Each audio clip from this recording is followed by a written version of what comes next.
Cuisiner, c'est connaître. Donc un petit peu de laurier, un petit peu de thym, ce qui va venir parfumer les alouettes. Pratiquer. C'est très rapide, 2 minutes, et quand ils remontent à la surface, il faut les sortir. Transmettre. Regarde, Élodie, tu vas couper juste la racine, mais au ras. La cuisine niçoise, inscrite depuis 2019 au patrimoine culturel immatériel de la France, est une cuisine méditerranéenne, entre les Alpes et la mer.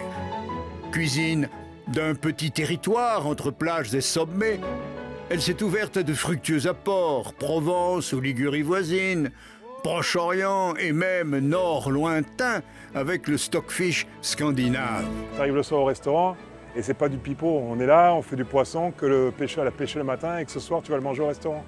Avec la salade de poulpe qu'on va faire, le carpaccio de tomates. Voilà ce qu'on aime. Cuisine de terroir et des 4 saisons, elle aime les légumes sobres en eau et gourmands de soleil. Le terroir, c'est des petites parcelles qui sont bien exposées. Il faut pas oublier que nos paysans, ils ont fait un super travail. Des planches qui sont merveilleuses. On va cuisiner un peu. Ah bah ouais, maintenant, faut y aller parce qu'on a du boulot. De l'apéritif au dessert, elle mélange la salade niçoise, cuit les sardines sur le grill et les dorades au four, saisit les côtelettes, mijote tripes et lapin, frit les ganses et la porquette à cochon de lait farci, enfourne la pissaladière, le tian ou la tourte de blette et se régale sur les marchés de soca poivrés, d'olives et d'anchois salés.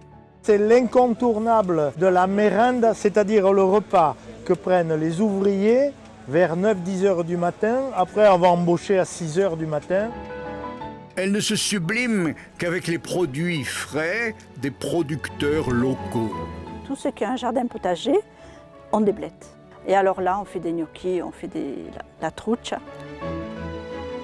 Cuisine de famille, elle perpétue les secrets de génération en génération. Transmettre des petits savoir-faire comme ça pour que quand ils soient plus grands, ils apprennent eux aussi à leurs enfants à faire des pâtes fraîches.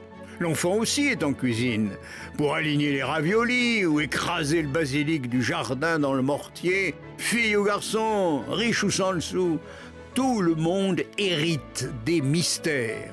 De la soupe au pistou. Je rajoute un peu de pistou, moi j'aime bien quand c'est chargé. De l'art de cuire la truccia de blette.